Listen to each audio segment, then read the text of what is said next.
Battery installation. So the first thing you're going to do is flip the battery compartment face down. Remove the water tube and remove the pump cord. Then take your Phillips head screwdriver and turn the screws counterclockwise.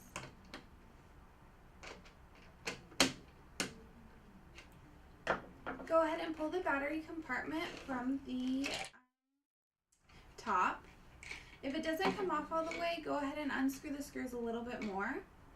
Take your 4 D-size batteries. The first two, place the negative end of the battery, so the flat face, on the 2 springs on the inside of the battery compartment. They're going to be diagonal towards each other. Then take the positive ends of the batteries and put them on the flat springs of the battery compartment. Again, those are going to be diagonal towards each other.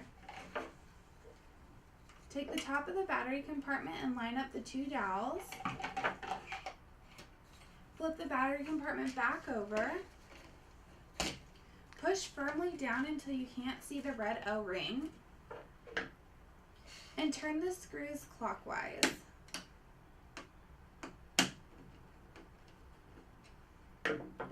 Reattach the water pump cord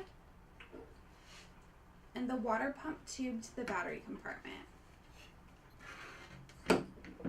The battery compartment assembly is complete.